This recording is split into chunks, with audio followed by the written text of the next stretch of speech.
Você já se perguntou por que o Kung Fu parece uma mistura de arte, dança e defesa pessoal, tudo ao mesmo tempo? Spoiler! Não foi inventado por um monge bêbado depois de assistir a um galo brigando. Mas quase. Hoje vamos desvendar as origens reais dessa tradição milenar.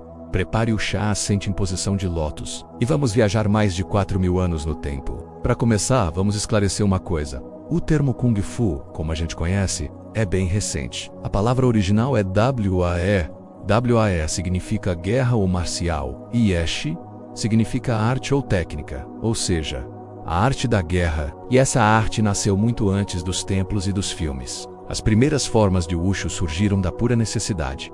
Caçar para comer, defender a tribo de invasores e treinar soldados para a guerra. Estamos falando da China neolítica, onde uma boa lança de pedra era a diferença entre jantar e virar o jantar. Com o passar dos séculos, essas técnicas foram se refinando. Durante o período dos reinos combatentes, entre os séculos 5 e 3 a.C., a China era um campo de batalha gigante. Cada reino desenvolvia seus próprios métodos de combate, criando um verdadeiro laboratório de artes marciais. E o mais legal é que já existia uma preocupação com o método. Arqueólogos encontraram bonecos de cerâmica da dinastia Han, de mais de 2.000 anos atrás, em poses de luta. Eram praticamente os primeiros manequins de treino da história, provando que o Wushu já era levado muito a sério como uma disciplina a ser estudada e aperfeiçoada. Era sobrevivência transformada em técnica. Mas o Wushu não era só sobre força bruta. A filosofia chinesa começou a moldar a mente do guerreiro, transformando a luta em um caminho para o autoaperfeiçoamento. O confucionismo, por exemplo, valorizava a disciplina, a honra e a moral. Para Confúcio, o guerreiro ideal não era um brutamontes violento,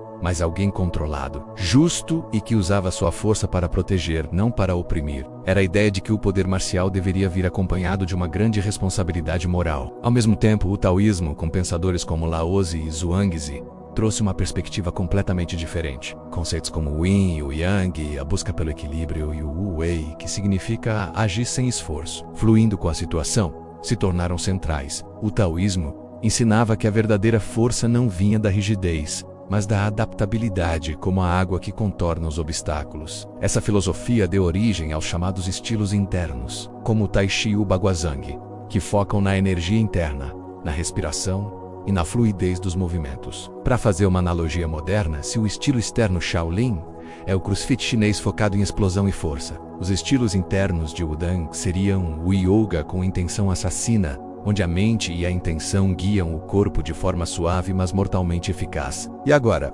vamos ao lugar que todo mundo pensa quando ouve Kung Fu, o Templo Shaolin. Sim, ele existe de verdade. Foi fundado em 495 d.C., no norte da China, mas inicialmente não tinha nada a ver com artes marciais. O imperador da época Wu construiu para abrigar monges budistas que vinham da Índia. A lenda mais famosa conta que um monge indiano chamado Bodhidharma, ou Damo para os chineses, chegou ao templo e encontrou os monges fracos e doentes de tanto meditar sentados. Para fortalecê-los, ele teria ensinado uma série de exercícios, conhecidos como as 18 Mãos do Lohan. Esses exercícios seriam a semente do que viria a ser o famoso Kung Fu Shaolin. Mas aqui a gente precisa separar o mito da realidade. Não existe nenhum registro histórico confiável que prove que Bodhidharma ensinou artes marciais. Essa história épica só apareceu em textos muito posteriores lá pelo século XVII, provavelmente para dar uma origem mística e sagrada ao estilo. A verdade é que os monges de Shaolin realmente se tornaram guerreiros lendários, mas um pouco mais tarde. No século XVI, eles ficaram famosos por defender o templo e até ajudar o imperador a lutar contra piratas japoneses que atacavam a costa chinesa. E sim, eles eram incrivelmente habilidosos. O templo se tornou um centro de desenvolvimento marcial, onde técnicas de luta eram estudadas, aprimoradas e passadas de geração em geração, consolidando a fama dos monges guerreiros. Ok, então o Kung Fu já tinha filosofia, religião, guerra, mas ainda não tinha slow motion, dublagem duvidosa, nem aquele grito clássico como é que essa tradição sagrada que mistura meditação e combate virou um fenômeno global que inspira filmes, séries e até videogames? No nosso próximo vídeo vamos saltar no tempo e ver como o Wushu saiu dos templos da China para conquistar o mundo. Vamos falar da era de ouro dos filmes de artes marciais, do impacto revolucionário de Bruce Lee a sucessos recentes como Cobra Kai. E você vai descobrir por que o Wushu hoje é até considerado para se tornar um esporte olímpico. Nope.